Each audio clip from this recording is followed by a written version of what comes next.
Hello YouTube and welcome to episodes 10 and 11 in the Land of the Lustrous reaction series. Getting to the pointy end now, very exciting stuff. Just right off the top, some people have been asking for it, some people don't really care, but there should now be a picture-in-picture version available down in the description. So if that tickles your fancy, it's there for you now. I might try to backfill stuff, but also my computer can only render so much at once. So we'll see what happens there. The quality shouldn't be too great, but yeah, it's something. As always, I'm just going to jump straight into the comments and give them a read. First comment here from Mad Makashimu. Welcome to Land of PTSD. I cry consistently on episode 8. Yeah, it was pretty sad. I can imagine with added context from later in the manga or through the manga probably helps as well. Anime covers events of 36 chapters, kind of. Yeah, it's manga, so it's a bit weird. Right now we have 98 chapters. Untark, Young Toxic King, I think, quoting me. Makes sense. It's Maria Issei, which is Kahlua VA. I think that's how you say that. I haven't seen Hunter x Hunter. I think that's a Hunter x Hunter. Let me check if it's a Hunter x Hunter.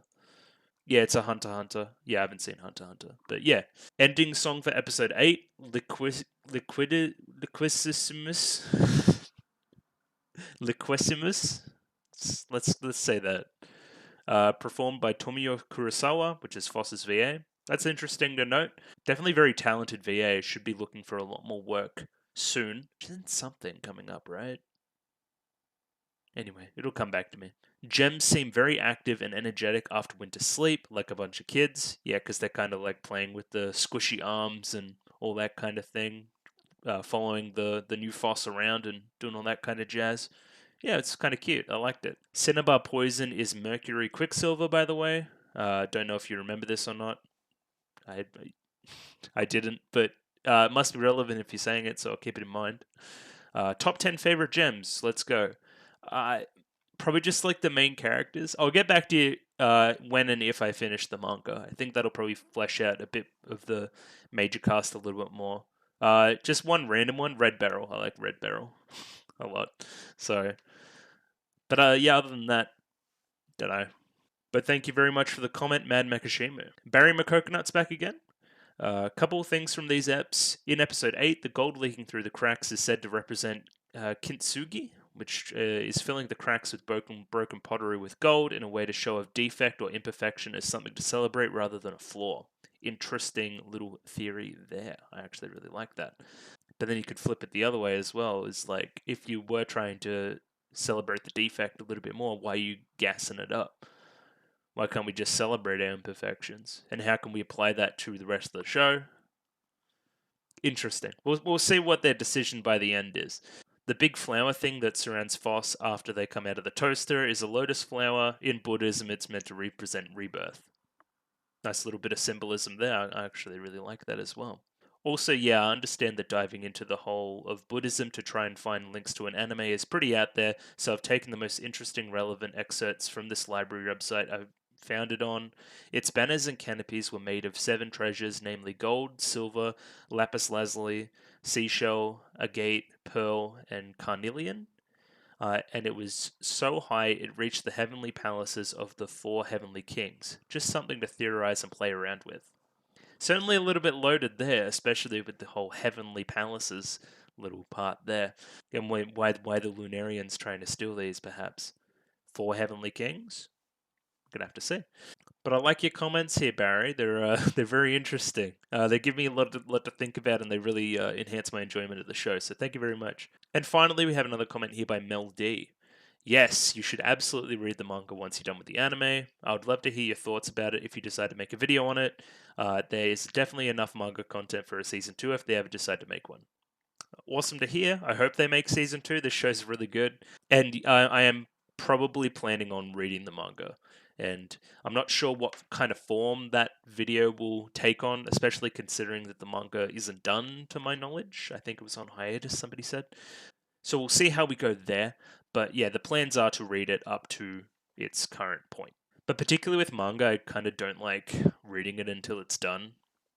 We'll see what happens. I'm probably going to read it. Then they link a time code here. How much could I remove before I wasn't me anymore? Interesting thought, smile. The other commenter mentioned the ship of Theseus thought experiment, which asks a similar question. Basically, a wooden ship over time is replaced piece by piece until none of the original matter remains. Is it still the same ship?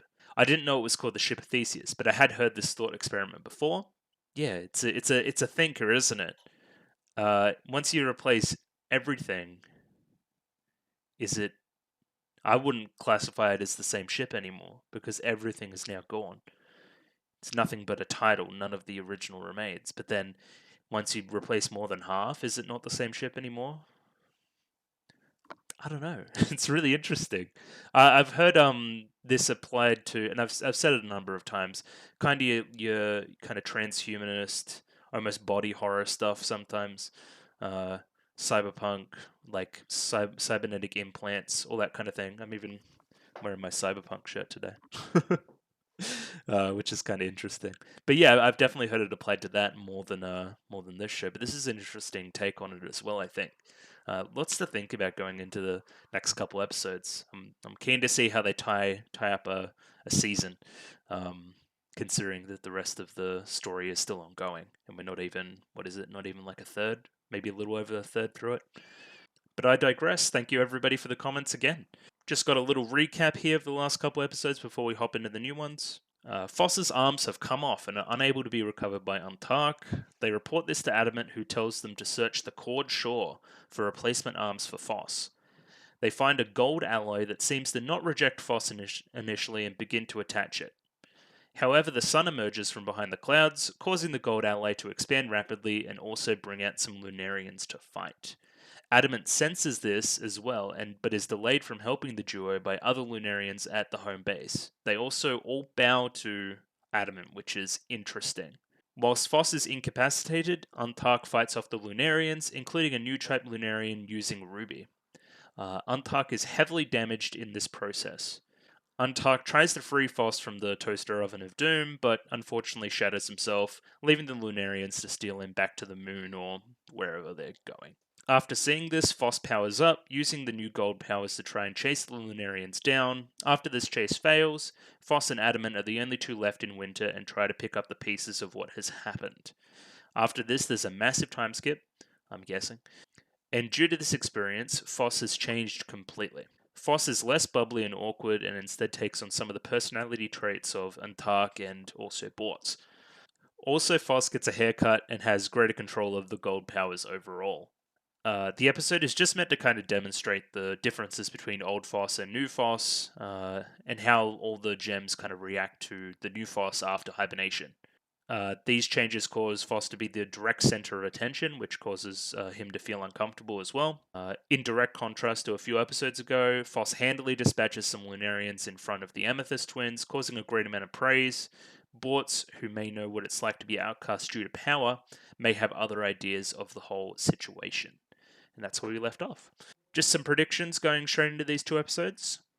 Some lead in to some kind of final conflict, some kind of ending struggle to kind of finish the season, because you got to have kind of something climactic to finish a 12 episode show. You shouldn't really end it kind of halfway through something, if that makes any sense. I expect a deeper conversation here between Bortz and Foss regarding what has happened. And please, for the love of God, can we see some Cineva? I've been craving it. We got a little taste last episode, which I didn't mention in the recap, but yeah, I'm eager for more. Let's put it that way. Just before I hop into the new episode, just some chill stuff. If you like this video, consider liking the video. If you like this video and want to see more, including Monogatari series and Panty and Stocking at the same time, consider subscribing to the channel. Comment below anything you think about the episode, anything you think about my presentation, anything I can do to improve it. Anything at all, really.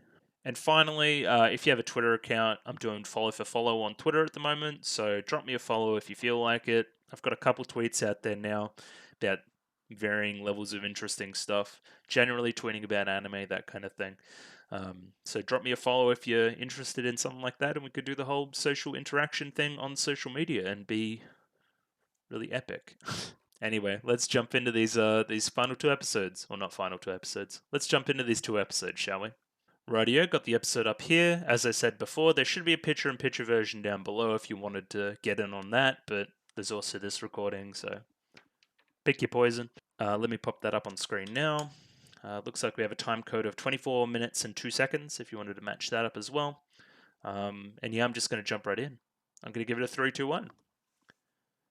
3, 2, 1, go.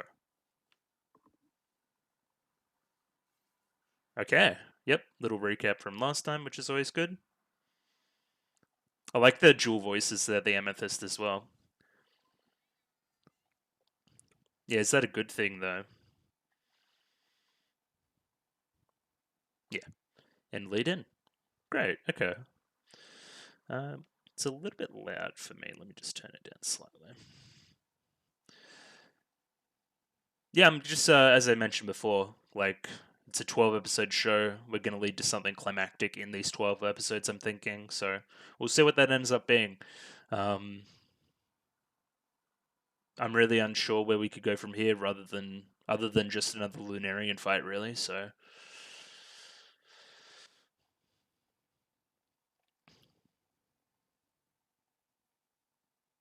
Because it's not as simple as Foss just taking back his old personality, right?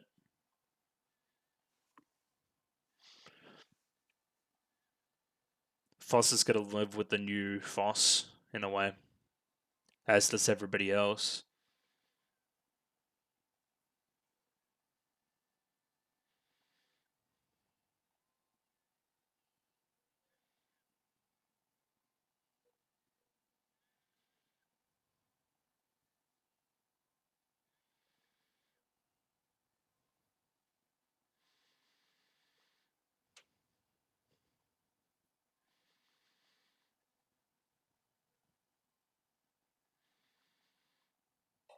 Sleep tight, young Foss. Alright, what are we getting into? Shiro. Got no idea. Unless that's somebody's name, but it was hiragana. Okay, kind of reporting back to somebody. Alexander, I think from memory.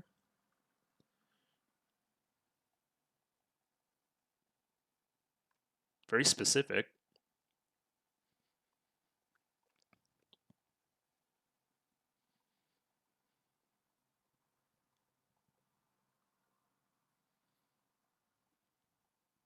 Yeah, you keep saying it.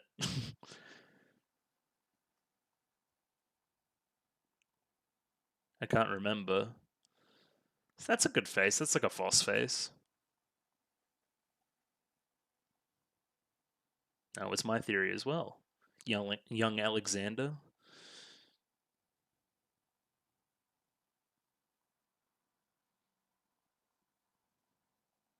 Hmm.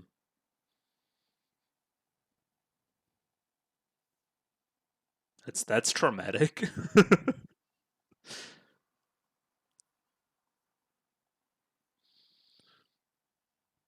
You're very enthusiastic.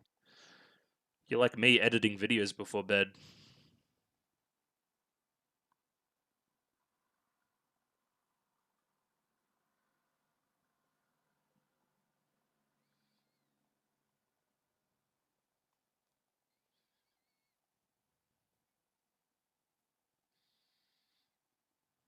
Oh yeah, Adamant's kind of power sleeping.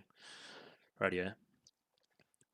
That'd be interesting. Maybe that's our lead into the final conflict, that Adamant can't save us again. Everyone's just popping out of nowhere right now.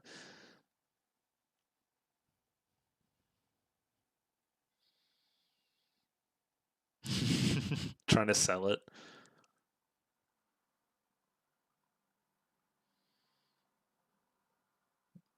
The gold's kind of gone all the way up to like the shoulder.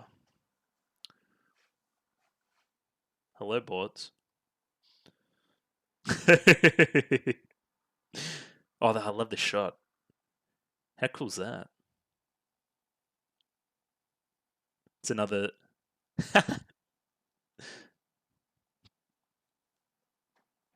Oh, this would be interesting.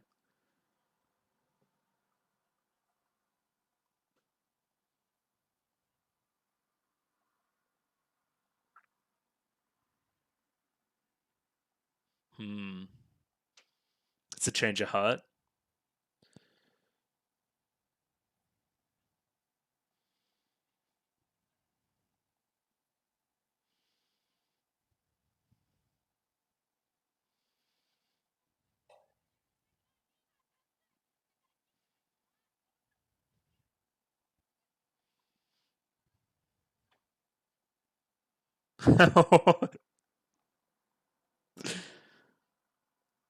Oh, look at that. That movement was great as well. Interesting. Okay.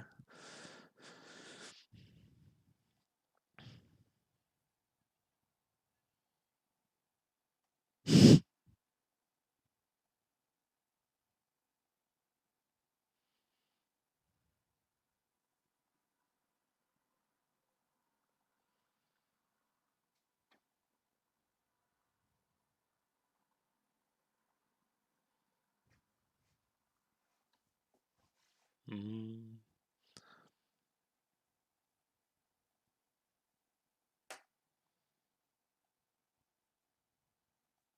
yeah, okay. There's a bit more of Old Foss coming through this episode. Kind of the talking to, oh, what is happening? It's another dream sequence. Yeah.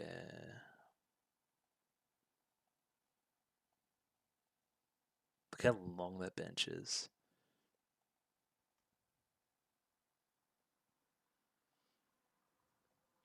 Starting to shatter. The distance between them, all in his own head. Good.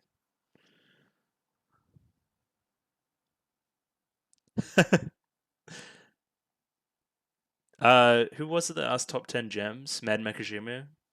Um, Daya's up there as well. I like Daya.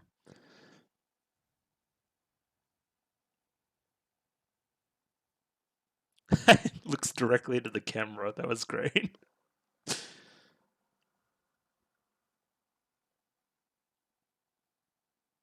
That's nice.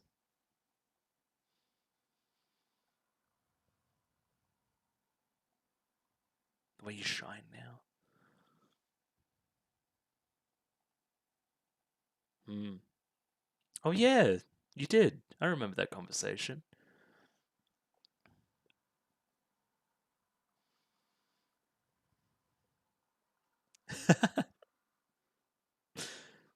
Yes, ma'am. Oh, sir. Apologies.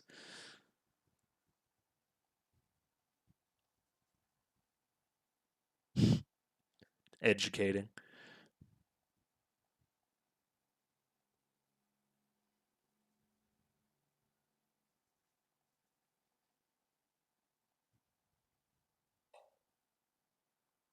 This episode shot really well.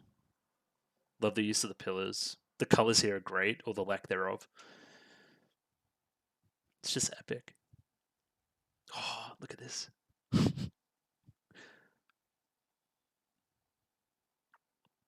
Let's get to work then. Yes, sir. Right away, sir.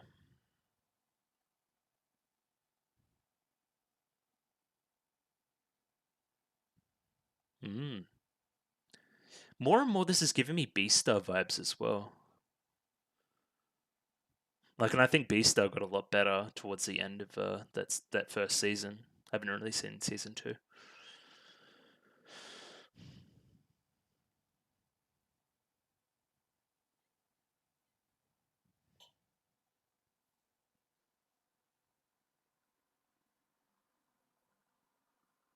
Okay.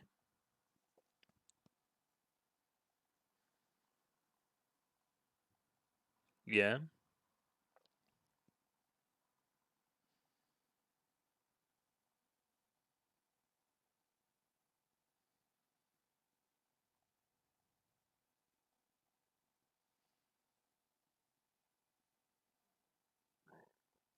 Yeah. Never wrong. He may always know what's best, but he doesn't go the best way about it all the time. Hmm. Great scene again.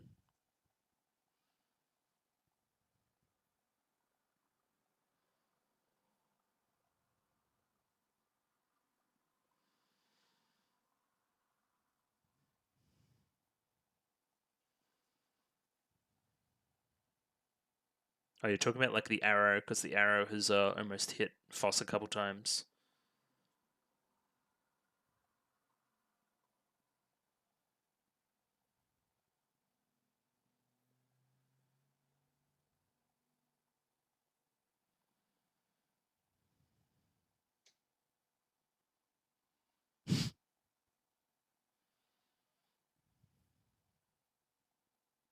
Great. Another fight. Oh, it's like two layered on top of each other. That's really cool. Yo. Okay, this is different. This is very different. The Hand of God. It's like some Yu-Gi-Oh shit.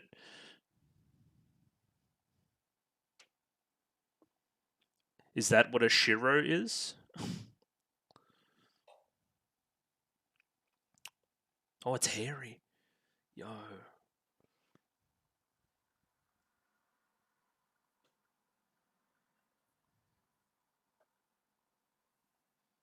This seems like bad news. It's like a lily pad.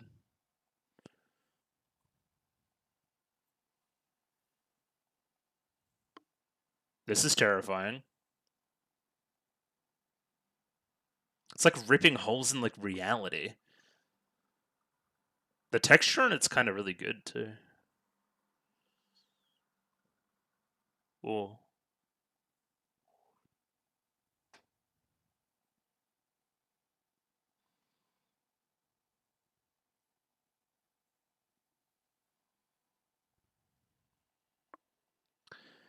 This seems more like a god or something, right?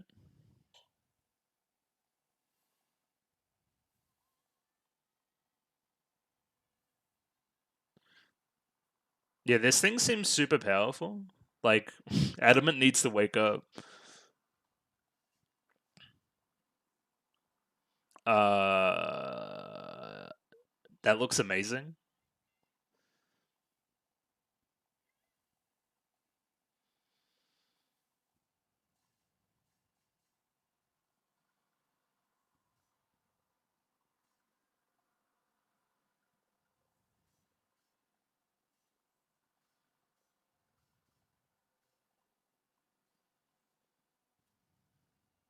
Shoo.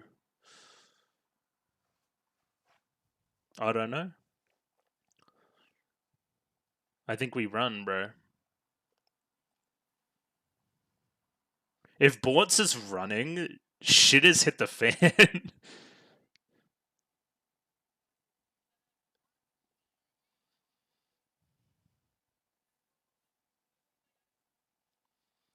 I thought you would be the one that egos it, that takes it on. So that's interesting.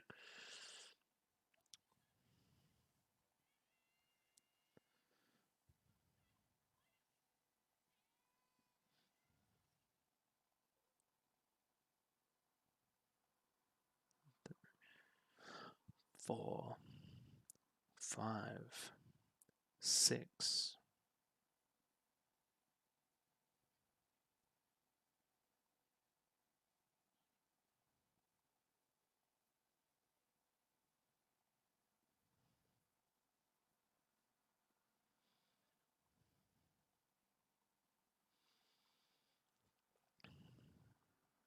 So everyone stay put. Something bad's happening. We're gonna get Adamant to do something. I wish I was smarter about what this kind of monster thing or whatever it is referencing. It looks like a god of some religion that I'm not really familiar with. Potentially Buddhism. Don't know. I don't know how that works. Oh, it's gone.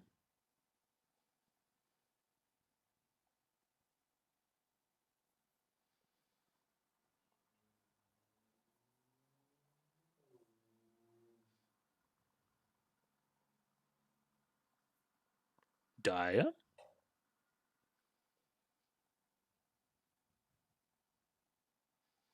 Daya, you may be in strife. Oh, this is some Jurassic Park.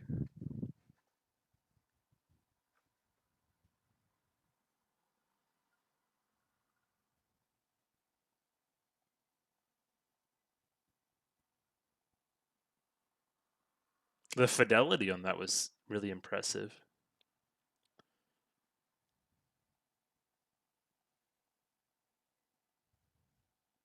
Run?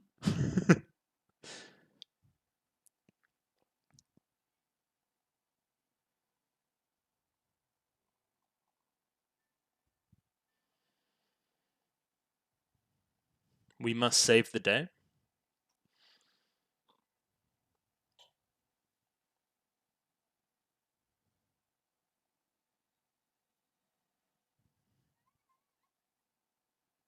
Oh, that's terrifying.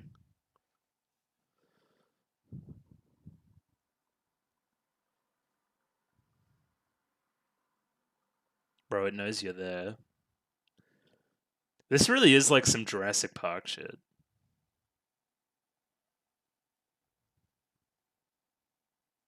Well, it does have 7 eyes, so it might just see you.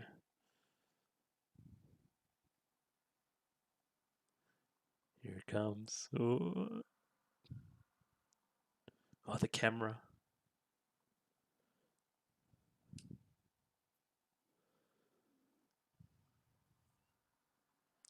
Who sits in that seat?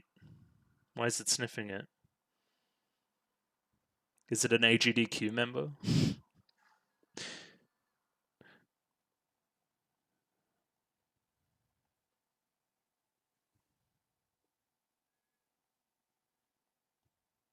You may be in strife too, young Alexander. I don't think you can have time.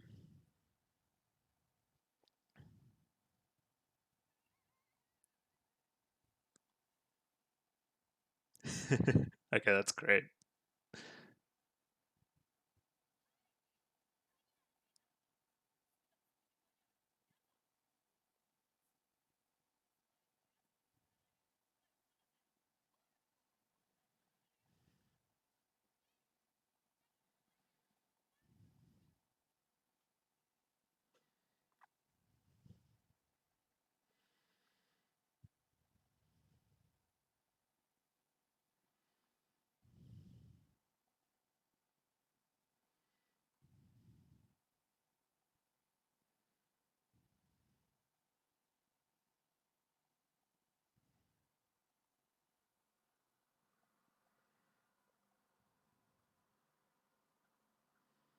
This is really well shot. This chase sequence, just in general, like the obscuration of information by the camera, it's just really good.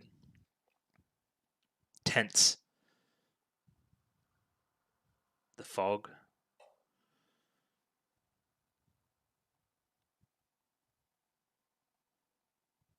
I mightn't be okay if Daya doesn't make it though. We might have to stop the series.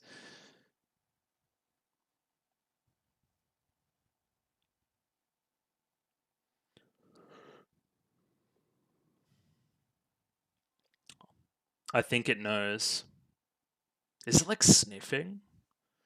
It's kind of crazy.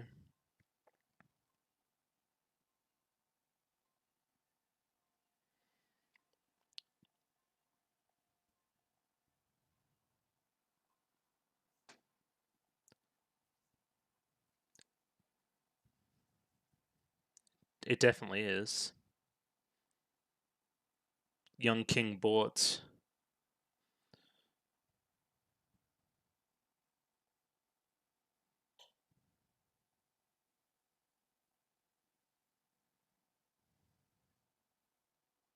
I don't think that's wise, but I understand your character motivations for doing so.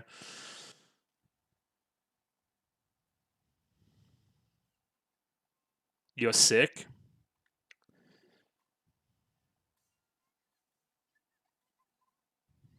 I'm thinking it was.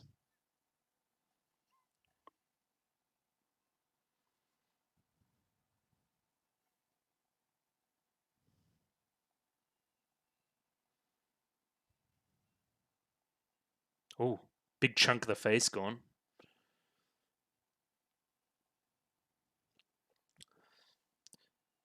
Considering that a die is a diamond, must have been a lot of force there. Somebody help Daya, please.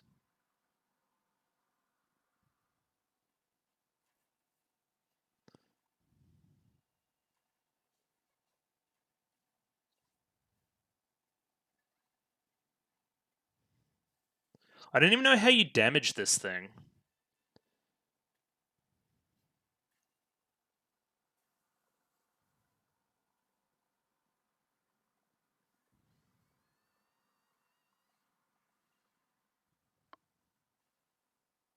Oh,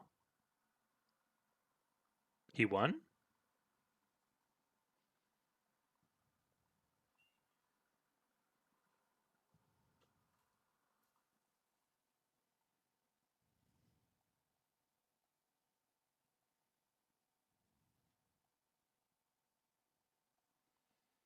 It's sad.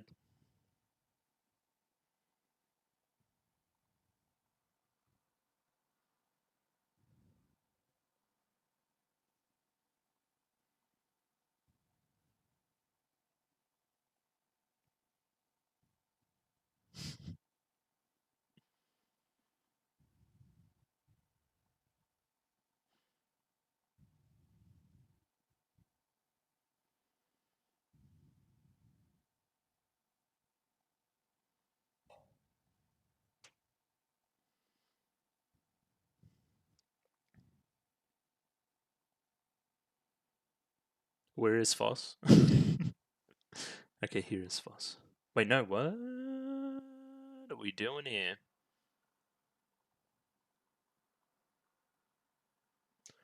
Oh, you're done for. Who are these two goobers?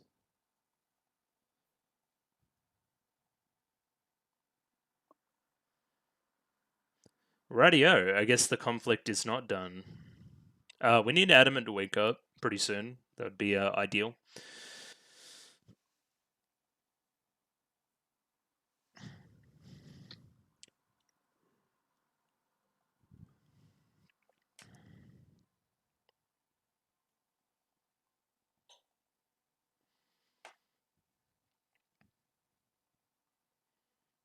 I mean, I was predicting something climactic happening. I was predicting that happening next episode, though, probably. Um,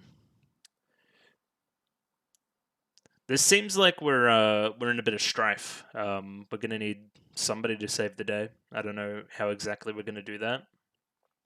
I don't know where Foss is in all this. It seems mostly the Daya killed that one Lunarian mainly through not luck, but it was very climactic, right? Almost killed Daya. Borts couldn't beat it. Kill one, then two more show up. Like, what are we doing?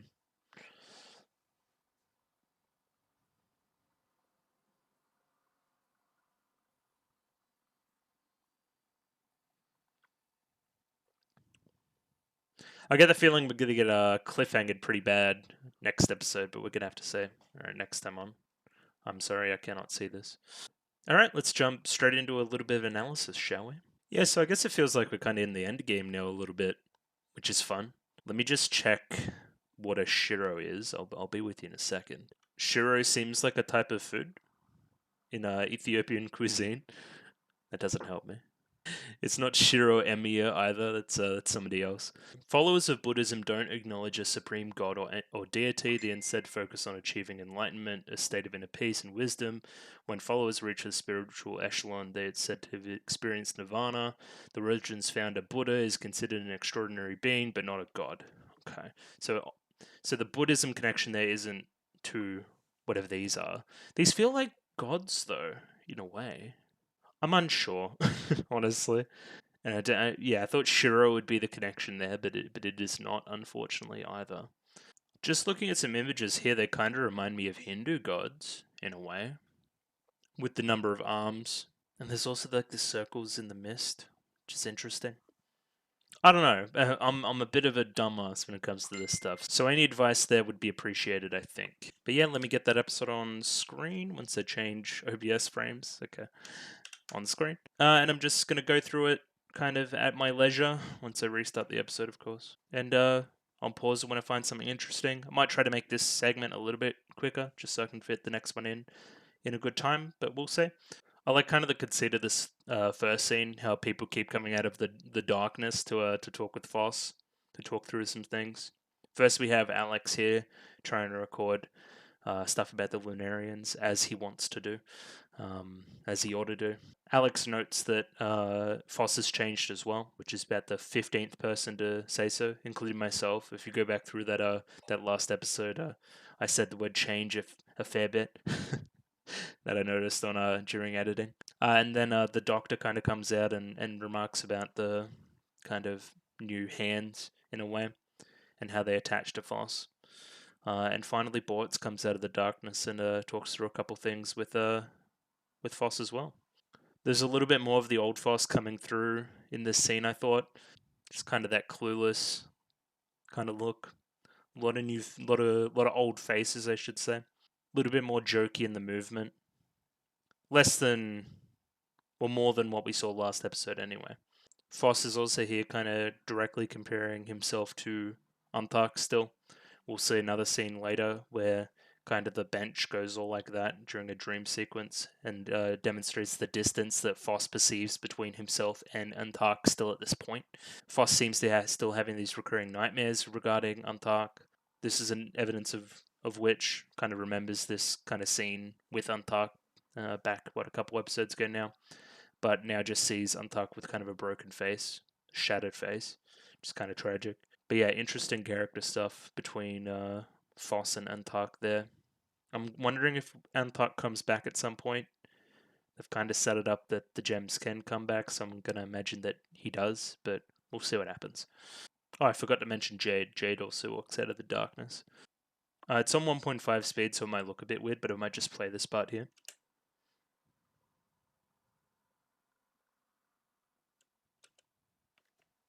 Like the camera movement there's like awesome.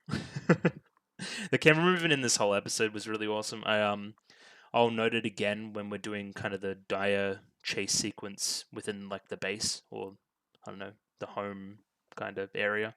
Just something that I'm not really familiar with my experience with 2D anime, if that makes any sense.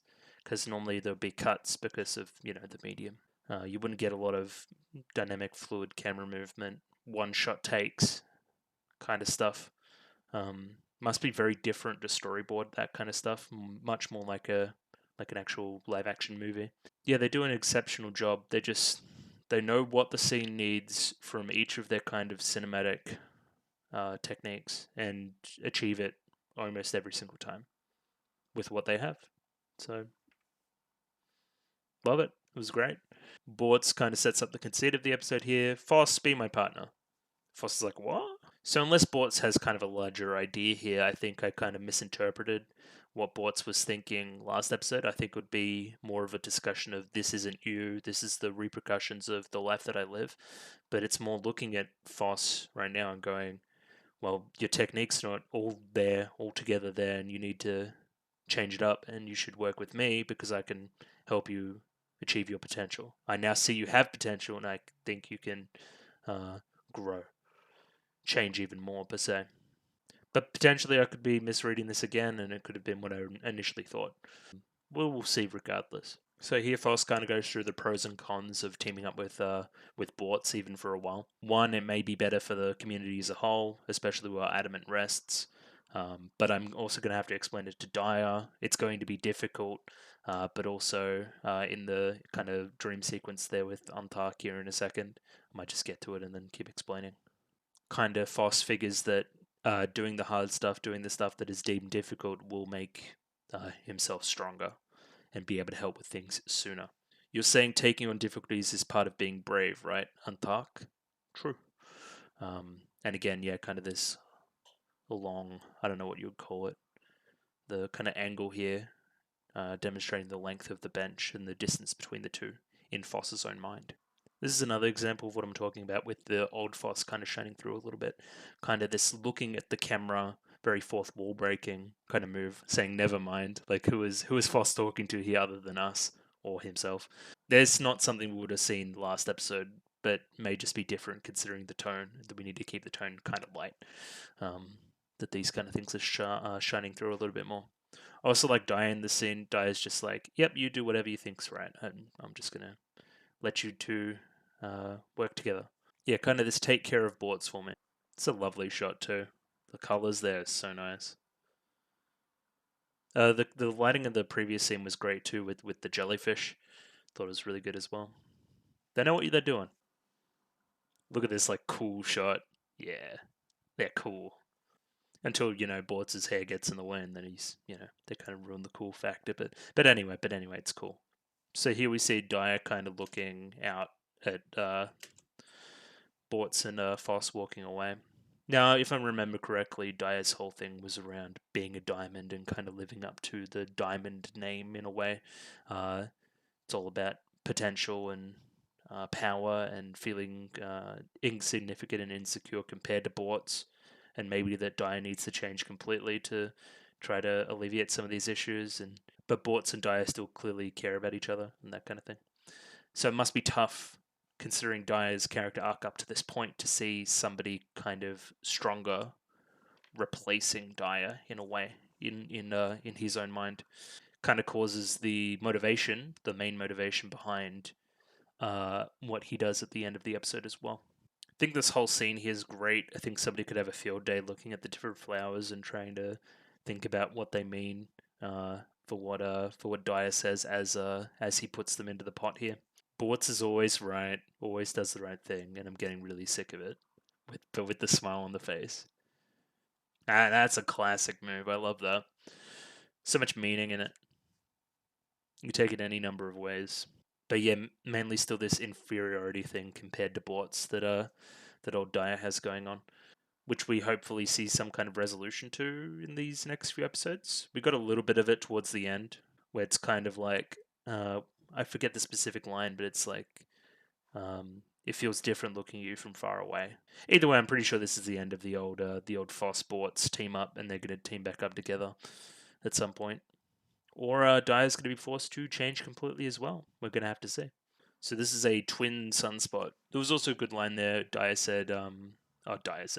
said Dyer's going to despise me for this. So Dyer's obviously on Bortz's mind as well. But back to the sunspot. Yeah, this is a different one. Nobody's seen this before, and something weird happens as a result. I don't know what this reminds me of. This is almost like some end of Evangelion shit. Kind of like otherworldly beings breaking through. A little bit of end of Fullmetal Alchemist Brotherhood as well, if we want to be that way inclined. I really like this part here where it kind of uses a few of the hands to rip open kind of reality to jump out of it and wreak havoc, per se. I'm guessing that the other two kind of Lunarians that show up at the end of the episode also came out of this hole, maybe. It's unclear.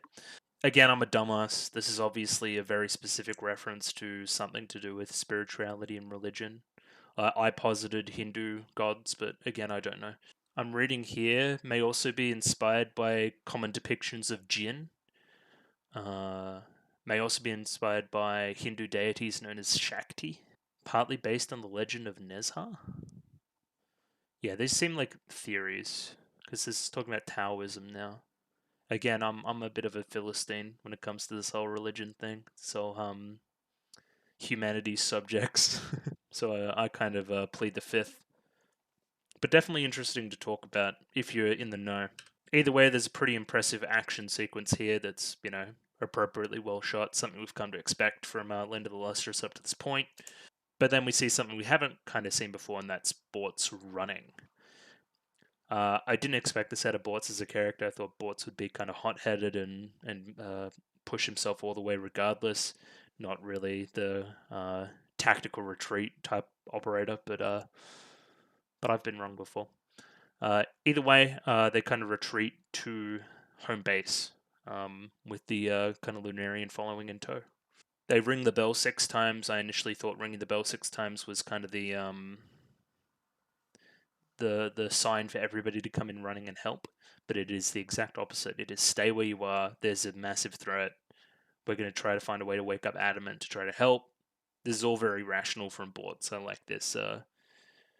Anything that happens to Daya or Bortz or any other characters for that matter isn't Bortz's fault. Now, it isn't based on his kind of hot-headedness that this occurred. Very rational decisions in a crisis. Again, this chase sequence is really fun and is kind of buoyed by another fantastic chase sequence between Daya and this Lunarian later on. It's kind of like, oh, if anybody else is here, they're in big trouble. And then we see a pan to the flowers, and we immediately go, shit, Daya's here. It's a great little reference there. Without showing the character explicitly, we know exactly what's going on. It's pretty artful. I like it. We get a bit of Jurassic Park going on here with this flower pot shaking as the Lunarian approaches. There's a little bit of kind of the raptor scene in the kitchen as well when Daya's kind of behind all that cover and that kind of thing.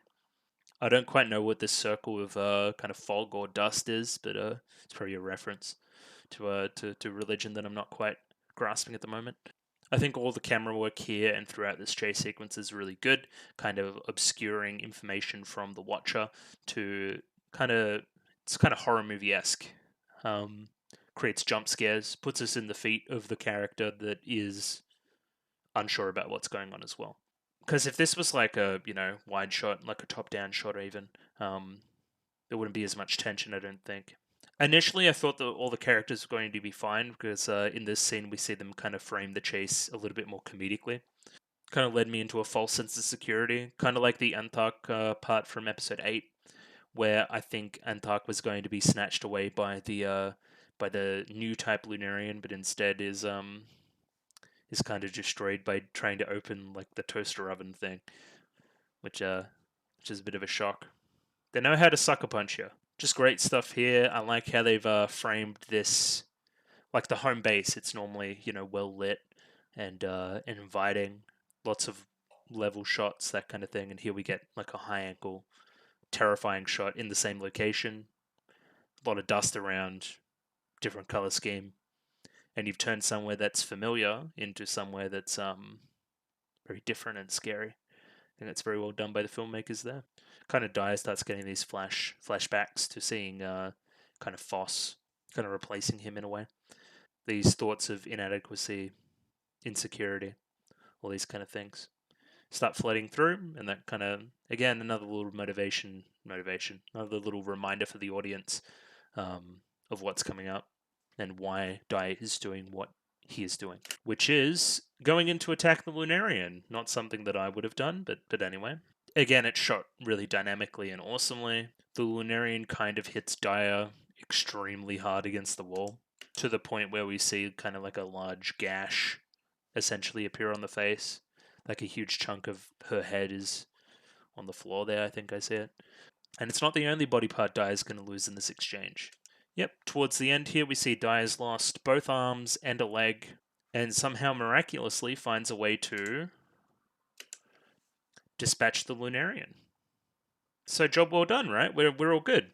And Bort's watching on, tragically, which is a nice little touch there. I'm imagining this is kind of Bort's like too shocked to even act, in a way, because we saw a previous shot of Bort's kind of watching what was going on as well. Bort's kind of finally breaks through and goes to speak with Daya, especially after the little look that Daya gave him midair. Daya hits him with the "I'm reckless, aren't I?" kind of turning Bort's own words against him in a way. Daya says, "I'm glad we split up." Huge pause. "From afar, I just see how much you mean to me." And kind of the diamond is reflecting Bort's here as well.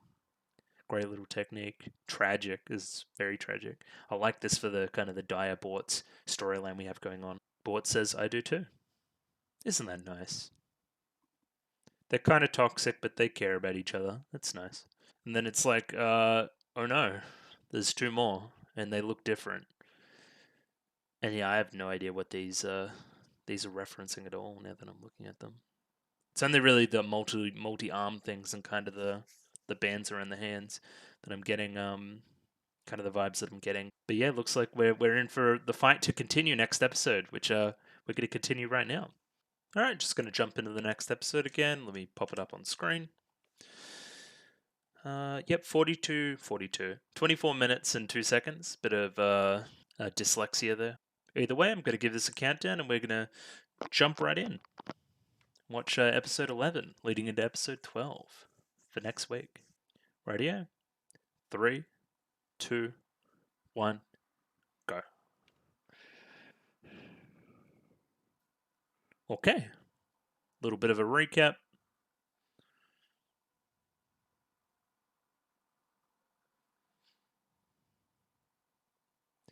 That's tragic.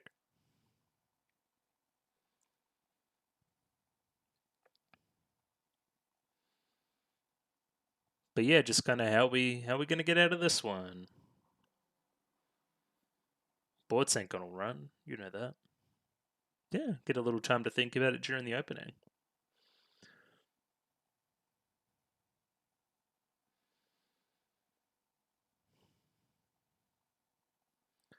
So, to my knowledge of kind of plot structures and that kind of thing, I would imagine this episode would be mostly fighting, coming towards a conclusion by the end of the episode, and then maybe kind of a wrap up and look forward, like a reapplication of your thesis statements of the show, that kind of thing. Maybe a Cinnabar appearance or two. Before leading into whatever happens next. Kind of looking forward a little bit.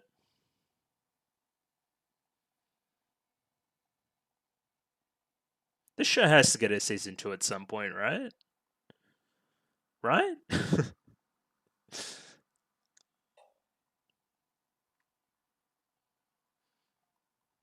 Hold up, let me just turn my heater off. Just down here. Get a bit toasty in here.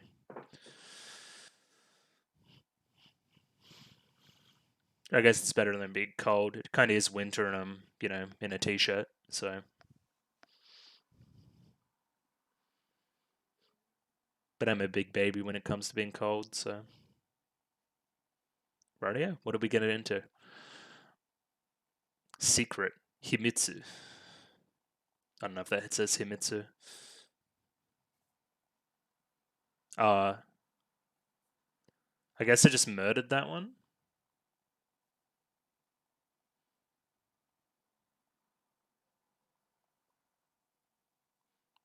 I see. Okay. Kind of like a Hydra head situation. Cut one of them down, two more grow. It's a bit smaller too. Nevertheless, still pretty dangerous though.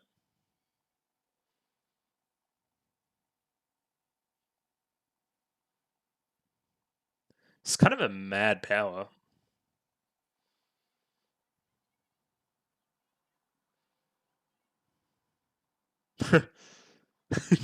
Money. Great.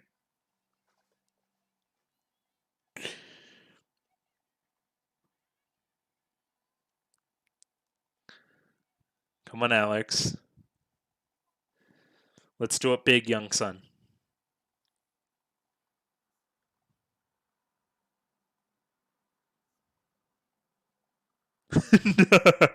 Oh! Insane power up?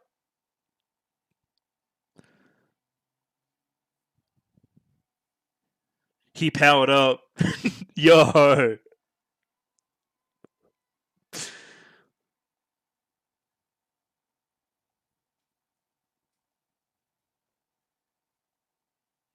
This is fun. I'm grateful that the tone isn't altogether too dramatic. Yeah, there should be about a million billion Lunarians just hanging around now.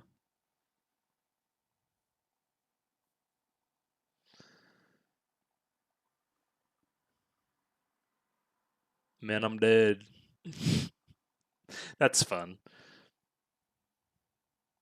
Here they come.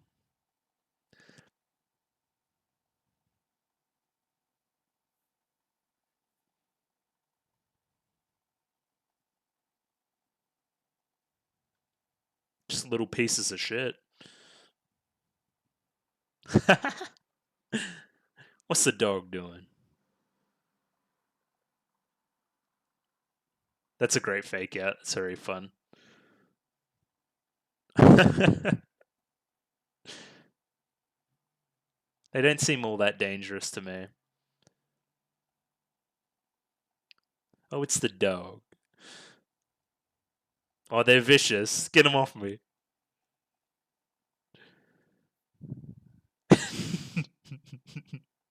Ports is thinking about it. Oh, no, okay.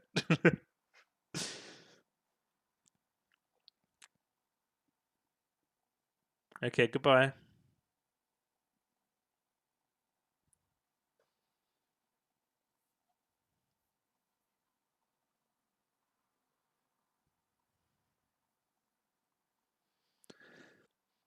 Where they running off to? What are they doing? Oh, they're vicious. Help us, Yellow Diamond. It's the dog.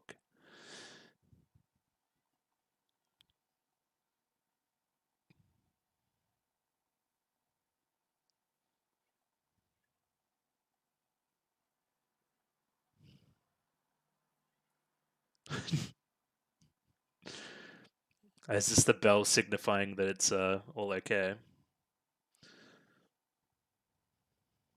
Oh, they're so fluffy. I like the texture on them too. It's actually quite impressive.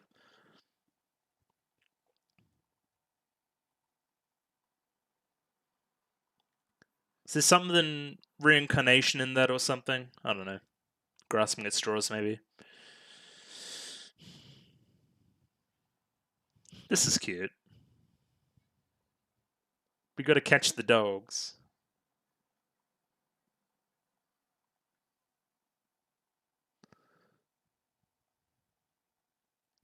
Hundred and one Dalmatians.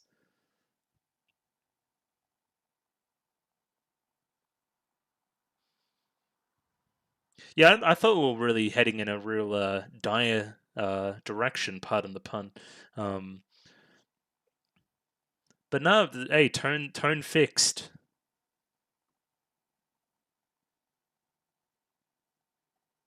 Squint. Okay, that's fun.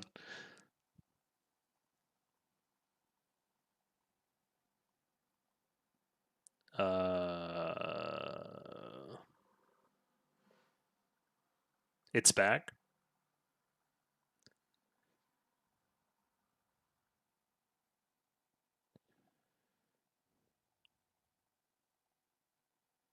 Adamant's like, what though?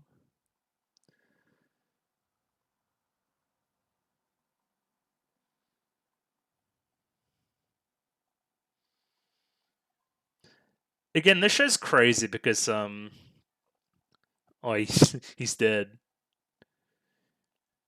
Because if you gave me a million predictions at the start of this recording session as to what happened, this wouldn't even be in the top 1,000 million predictions.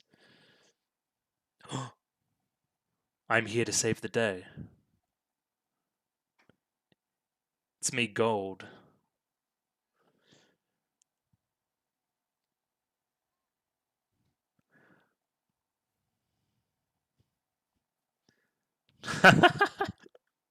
The control over the Gold ability is really fun, like the decoys. It's a cool power up.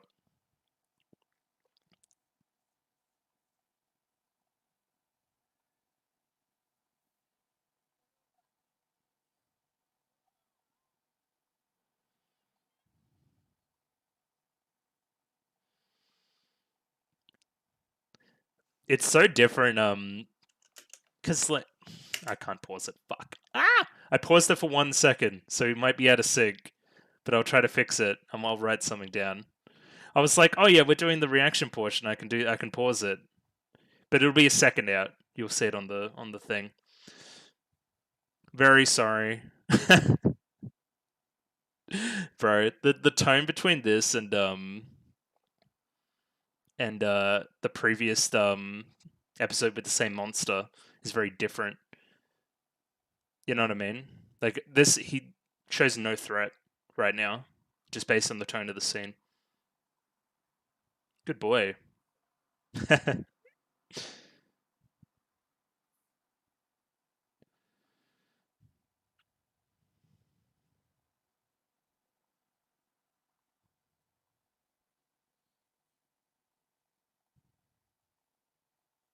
Okay, so it is Shiro.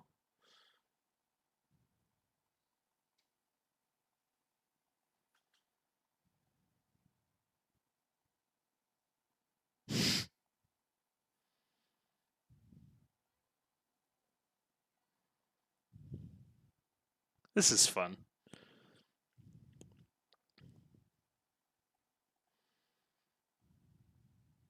I'm very sorry about the pause. Just yeah, you can check the bottom corner there and resync it. Just very sorry. It's the first time I've done that. When I'm watching stuff not recording, I'm a serial pauser. I'll pause all the time.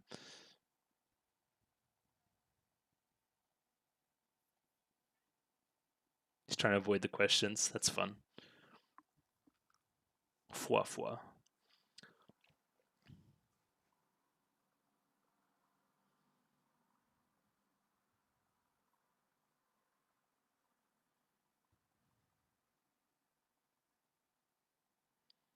I'm not sure it works the same way.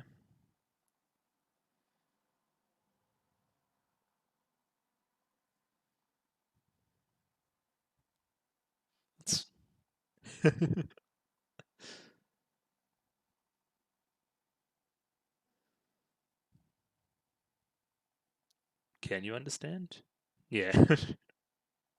Okay. You can understand the uh the snails and all that because of a very specific uh set of circumstances. Well, I think it means Adamant has some kind of connection with with the Lunarians, or Shiro in particular. Yeah, they were all bowing to him. It's been coming.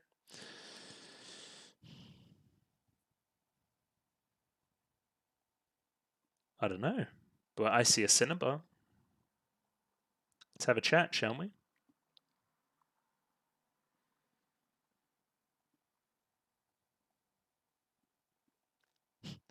I found a dog.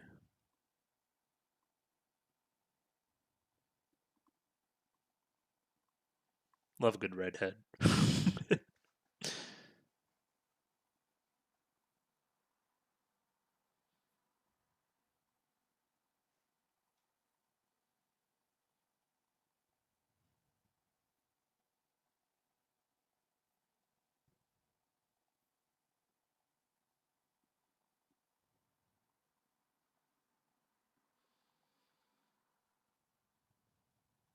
Just make up, you two.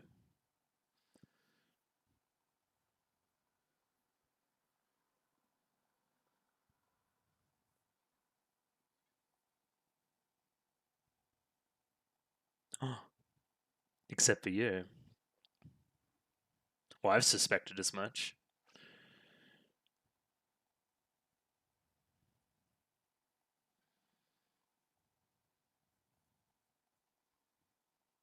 I think's fair enough. He seems to have your best interests at heart. Well, you got a bit of history with Adamant as well. Interesting.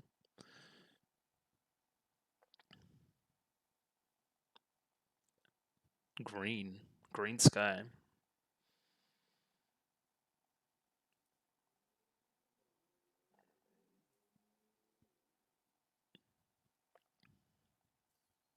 Damn. Oh, the gold in the cracks. What was it, Kintsugi, that you were talking about? I think it was Barry McCoconut.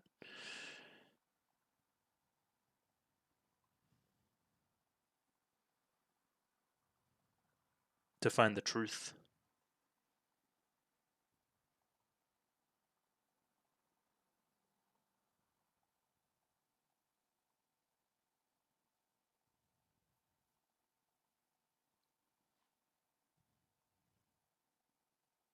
Crazy.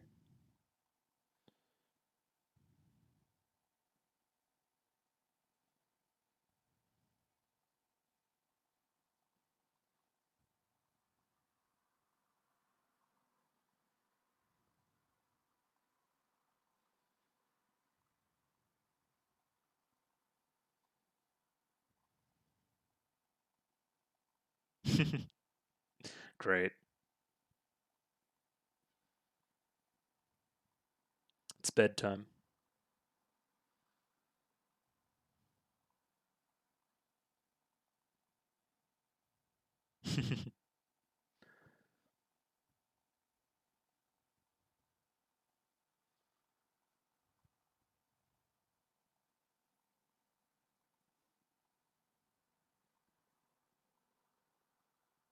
Yo, that's awesome. Guess this is inside his own mind again.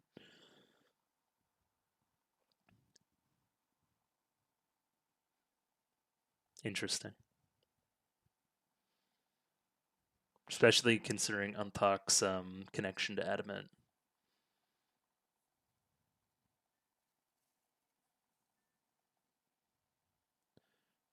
So it's kind of this unspoken kind of lie that everyone just accepts. Because if they tried to analyze it any further, it might break the kind of thing they've got going on at the moment. They like the status quo and want to keep it that way. Is it out of care for Adamant? I say it every week. Soundtrack's really good as well.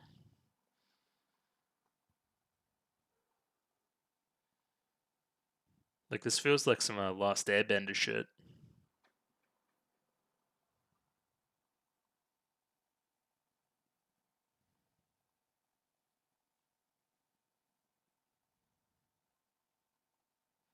Interesting.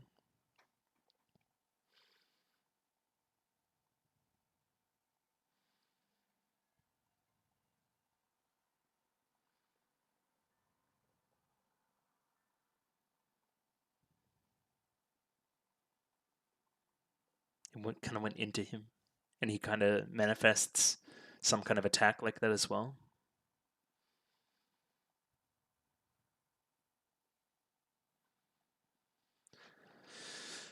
Hmm.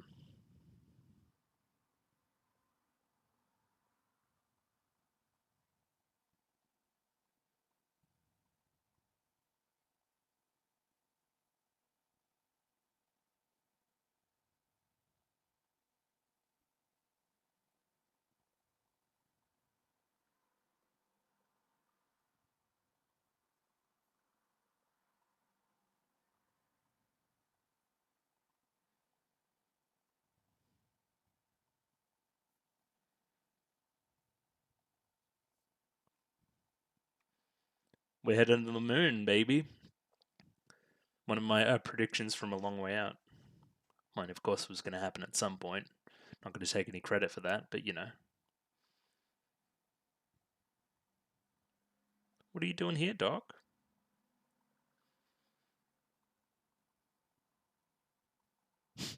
They look like candles.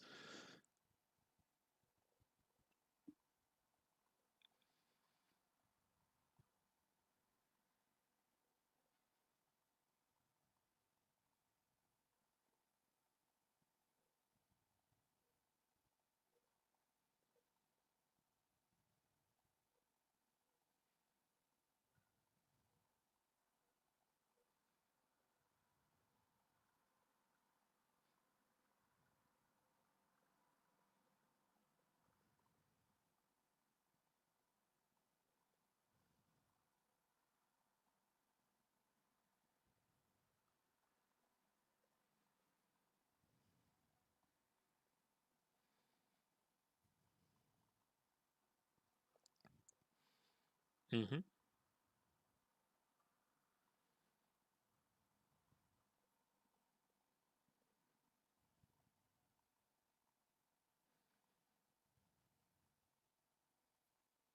That's good. Not the foie foie version. Great.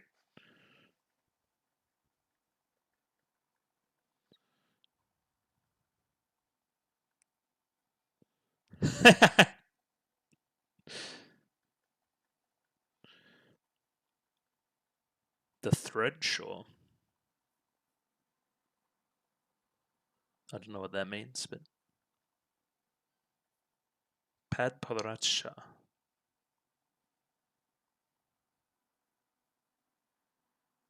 Is the thread shawl the same as the cord shawl?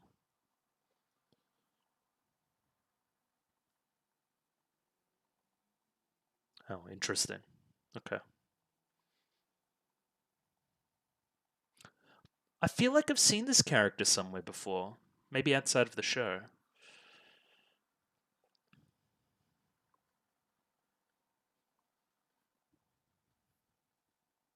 Okay.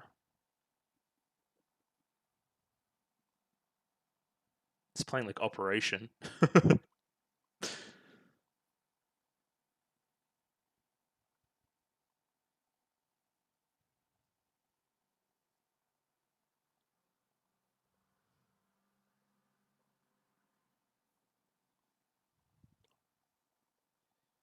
Well, so when he was putting so much effort into carving those different things, it was all in vain. That's kind of tragic.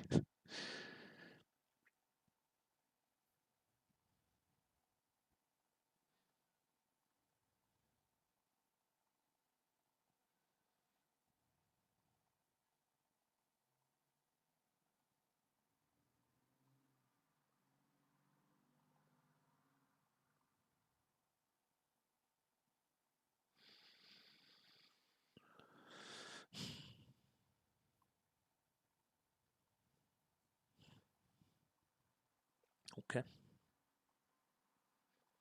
What are you gonna have to tell us? Paparacha?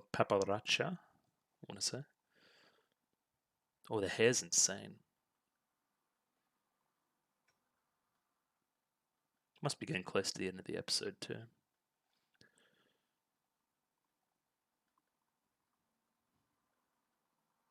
Oh, episode end. Interesting. Don't really know if that's a good stopping point or not. I guess it's kind of introducing a new thing to consider.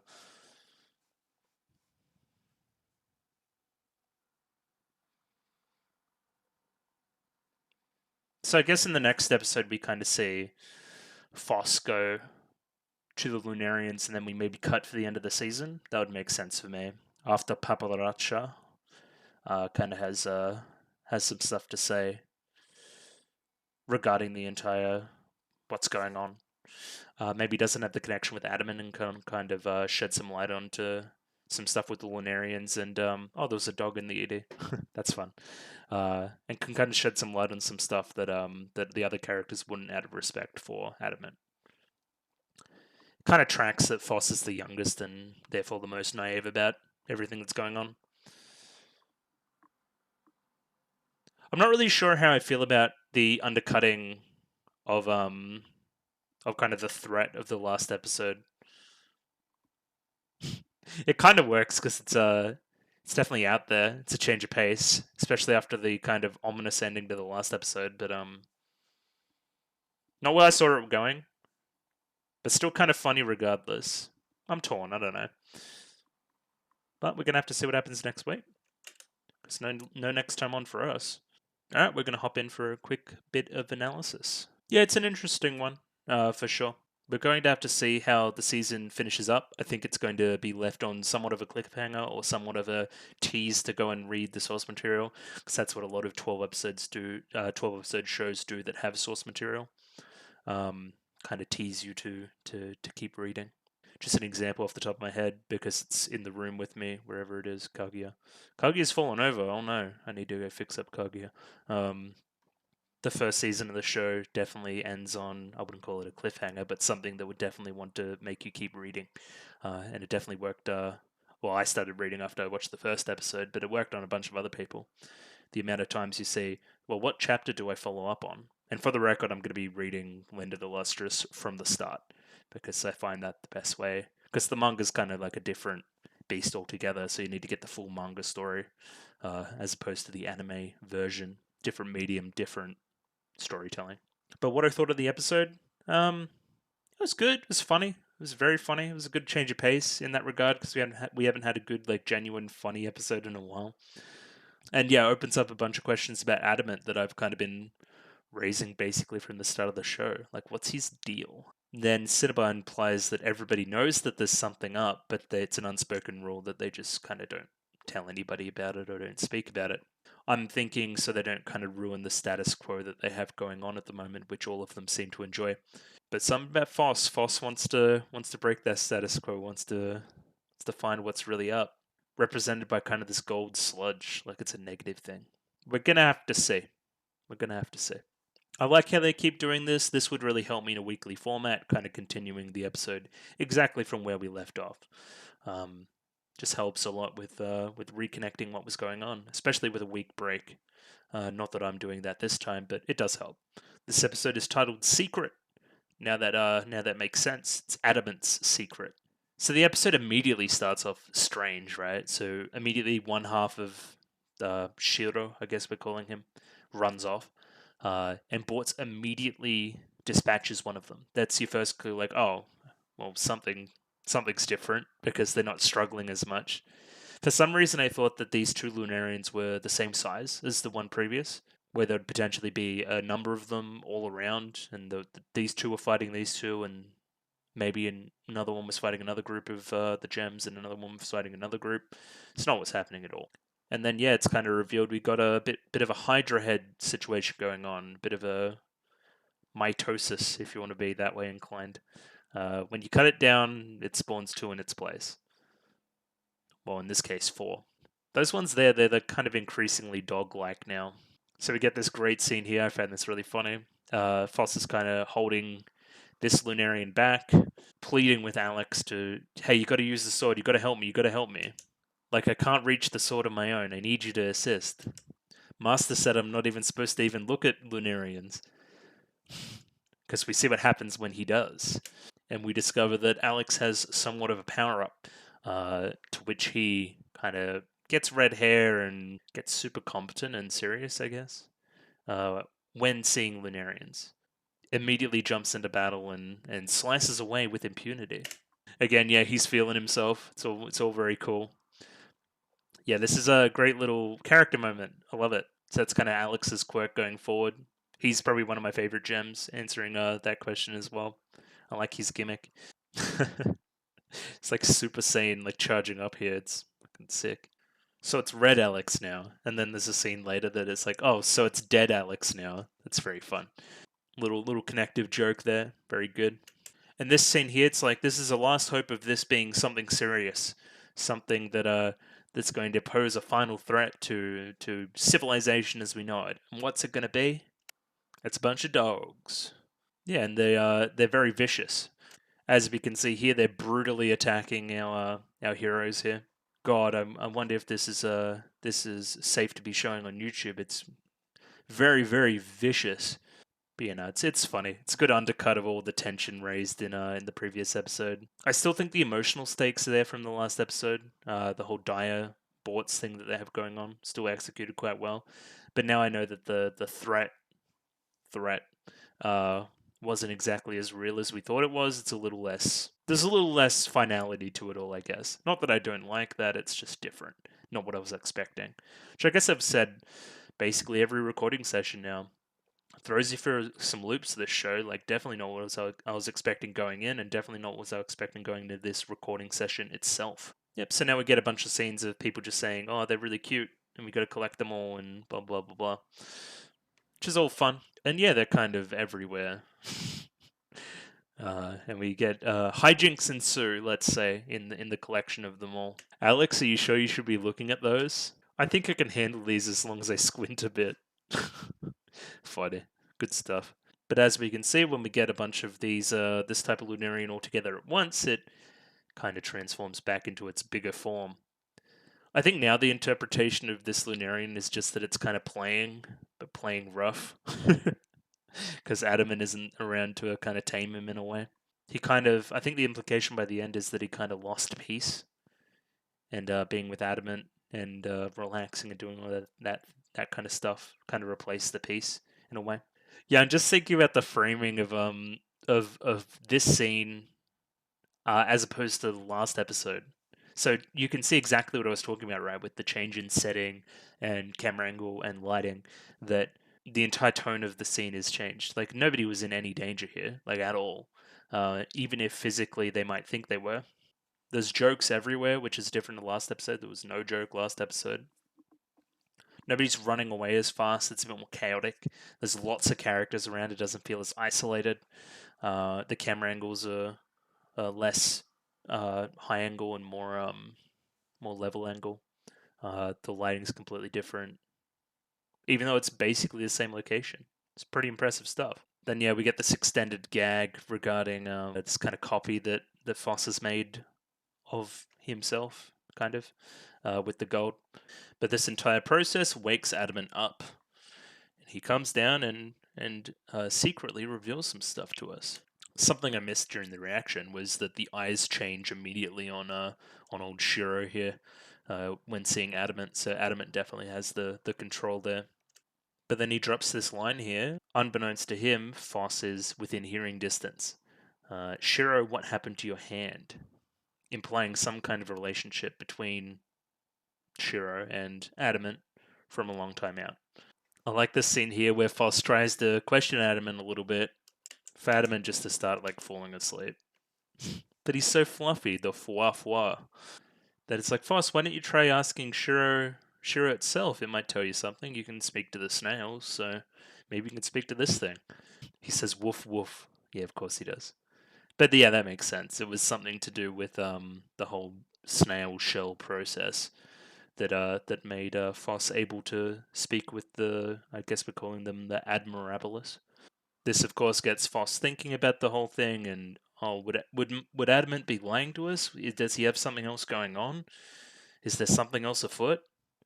Yes, and it's been telegraphed from a long way out. Then it's up to Cinnabar to confirm this, I guess. Kind of says that, yeah, we all know. Are you going to do anything about it, Foss? Cinnabar looks so good here too. So whilst processing this information, we kind of see this color change here to this green in the sky. It's kind of accompanied by this kind of gold sludge leaking out. I think it was the kintsugi that Barry McCoconut was talking about. This may be in reference to this. So kind of beautifying the imperfections. I don't know what you can take from that in this particular scene, but this is obviously like the gold as a symbol for the change, for the discovery of something new, for all these kind of things. The old Foss would have just gone with the status quo, right? But this new Foss wants to find out what's happening, wants to get to the bottom of stuff, and it's represented symbolically through the gold. Now, the leaking of the gold and the sludge-like quality of the gold, and the gold kind of bogging him down in where do we see it? Kind of here. I don't know if that's got a good connotation or not. I would imagine no. So, is the search for information ultimately kind of fraught with danger? In a way, yes, but is it also necessary? I would argue yes as well. It's an interesting one. Again, we don't quite know what the show's trying to say in actuality, in complete yet, and it'll be interesting to see if we get any more clarity on that next episode, or if not, in the manga going forward. Here we see Foss is going to go to Adamant and ask some deeper questions regarding the Lunarians and their connection to Adamant. But in the back of Foss's mind lingers the memory of Antark and Antark's final kind of. Now this, I guess I would just call it like a shush, would can maybe be interpreted as I like the status quo, I like Adamant, I like what we have going on. Please don't ruin it for everybody else. If so, Antark has ridiculous foresight. If this is all inside Foss's head, maybe this is just a symbol of kind of continuing Antark's legacy in a way. This is not what Antark would do, so why rock the boat? But Foss kind of chooses to go up and ask the Lunarians regardless. I guess asking the Lunarians themselves isn't rocking the boat in their relationship with Adamant, if that makes any sense. it's finding out the information without ruining the status quo in Foss's own head. In reality, that isn't going to end well, I don't think. But we're going to have to see. And yeah, I thought this sequence here was beautiful. Kind of Shiro getting up, drowsy, goes around to sleeping Adamant. Adamant puts out his hand, and Shiro kind of finds peace and returns from whence he came. The music here is standout again. They've used that track a number of times, and yeah, it's really good. Here we see this final piece of Shiro kind of return to Adamant in a way, and I'm wondering if that is a little bit of foreshadowing as well. But we're gonna have to see. Yeah, kind of ends the scene with my only option is to go ask the Lunarians themselves. Kind of informs Adamant that now Foss has his own thing going on, and this is going to be the thing. This is going to be what we're trying to do going forward. So this is kind of tragic. It's implied that Rutil continually uses his craftsmanship to try to make these different, I guess you'd call them cylinders, of different gem types to try to revive one of his oldest friends. It's harder and harder each time to make this old friend wake up, so they need to try different combinations and that kind of thing. It seems like Rutil kind of dedicates a large portion of his own time to doing this. So here we see Foss out here kind of waiting for the Lunarians in a way. Again, this is another reference back to Foss being afraid of bugs when first on patrol. Now the bugs don't even phase him at all. Letting the bugs land on him and even, like, they pose no threat, obviously. But also demonstrates the length of time that Foss is standing here waiting for the Lunarians to show up to be taken. Dia's okay, that's nice. Dia missed out on the fluff, which is bad for Dia, but Dia gets a little bit of a consolation prize here. Cute character building stuff. I like it. Padparadsha. I think I've been saying that wrong. Padparadsha. Yeah, I get the feeling I've seen this character design somewhere before, but it is not quite clicking for me at this time. I think it's outside of the show. Yep. They go to find some ruby, carve it into the things. Each time he goes to sleep, it only gets harder to wake him up again. And the last frame of the episode is Padparadsha kind of waking up. So we're going to have to see what happens there in the next episode. It's very late in the piece to be introducing a new character, so obviously this character knows some stuff and is going to clue Foss in on some stuff. It's another character that's kind of been in hibernation in a way, much like Antak. So it'll be interesting to see what they do with the character here. Again, I'm theorizing that the season's basically going to end with Foss going to the moon or the Lunarians, wherever they're kind of hiding out, and learning some stuff in the subsequent areas of the story. But for now, that's the end of the episode. Yeah, I really enjoyed my time again. This show's really good. Mainly the production stuff really impressed me these couple episodes. A lot of the camera work, cinematography, and the soundtrack were all standouts. The pace of it was a little bit weird, with one episode being extremely terrifying and dire and heartfelt and all these kind of things, and the other one being a little bit more comedic and a little bit more information revealy. But in all, it kind of made for a good mix. I enjoyed my time again, and prepared for the last episode next week. It being the last episode, of course, and I'll probably prep you guys a little bit more coming up, there will be a poll to replace this show. I don't know when I'm going to host that poll, probably somewhere late next week, I would imagine. Maybe take a week break, maybe not, I'm unsure.